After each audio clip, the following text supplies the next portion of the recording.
নতুন জি ক্যাম সবার মোবাইলে সব মোবাইলে সাপোর্ট দিবে। আমার হাতে যতগুলো মোবাইল দেখতেছেন বিভিন্ন কোম্পানির সবগুলো মোবাইলের মধ্যে আমি ট্রাই করেছি, সাপোর্ট দিয়েছে। LMC 8.4 কিন্তু অনেকের মোবাইলেই সাপোর্ট দেয় না। এই নতুন জি ক্যাম সবার মোবাইলেই সাপোর্ট দিবে।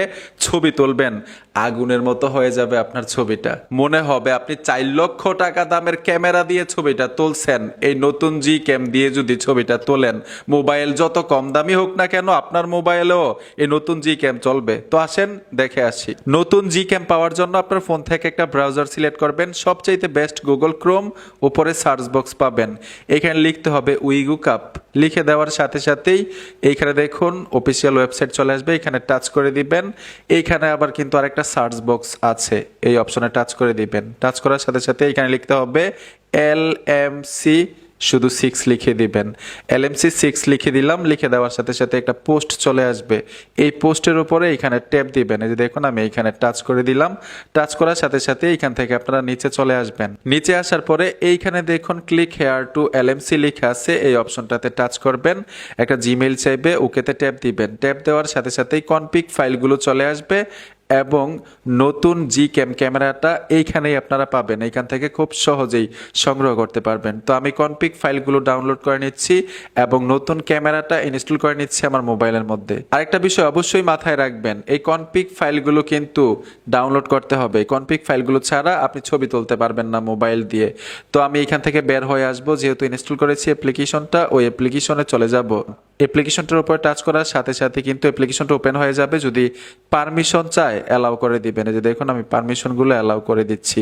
অ্যালাউ করার সাথে সাথেই ওপেন হয়ে যাবে। এইখানে ডান লেখা আছে, ডানে চলে আসবেন। উপর থেকে সেটিংসে আসতে হবে। যে দেখুন আমি সেটিংসে চলে আসলাম। এইখানে মোর সেটিংস লেখা আছে, মোর সেটিংসে চলে আসবেন। একটু নিচে আসতে হবে। এইখানে লেখা আছে কাস্টম ফাইল, এই কাস্টম ফাইলের উপরে ট্যাপ দিবেন। এইখানে লেখা আছে ইম্পোর্ট, ইম্পোর্টে চলে আসবেন। কনফিগ ফাইলগুলো অ্যাড করার জন্য এখানে টিক মার্ক দিয়ে দিবেন, যেহেতু ডাউনলোড করেছিলেন। এখানে টিক মার্ক দিয়ে ওকেতে চলে আসবেন। তারপর ব্যাগ আসতে হবে, পুনরায় আবার ব্যাগ দিবেন। সেটিংসে চলে আসবেন, এইখানে লোড করতে হবে।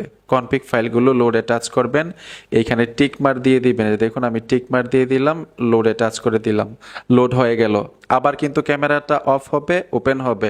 এখন সম্পূর্ণ কাজ শেষ। আপনি যদি উপরে এই আইকনটার উপরে টাচ করেন, টাচ করার সাথে সাথে কনফিগ ফাইলগুলো দেখতে পারবেন। এখন যে কোনো কনফিগ ফাইল অ্যাড করে আপনি ছবি তুলতে পারবেন। আপনি যদি চান সেলফি তুলবেন, এইখানে টাচ করে দিবেন। দেখুন এইখানে ট্যাপ দিয়ে টাচ করার সাথে সাথে এইখানে একটা আইকন আছে, এই আইকনটার উপরে টাচ করার সাথে সাথে আবার আপনার ফ্রন্ট ক্যামেরা ওপেন হয়ে যাবে। ঠিক এইভাবে কনফিগ ফাইল অ্যাড করার পরে এই যে দেখুন আমি এইখানে টাচ করে দিলাম। টাচ করার সাথে সাথে যে কোনো কনফিগ ফাইল অ্যাড করবেন। এখন ছবি তুলবেন। ছবিটা যে দেখবে ভাববে কয়েক লক্ষ টাকা দামের ক্যামেরা দিয়ে আপনি এই ছবিটা তুলছেন। ট্রাই করে দেখেন ভাই ছবি তোলে, ঠিক আছে? তো আশা করি বুঝতে পেরেছেন বন্ধুরা। ভিডিওটা দেখে যদি একটু উপকার হয়ে থাকে অবশ্যই সাথে থাকবেন। দেখা হবে নতুন ভিডিওতে। আল্লাহ হাফেজ।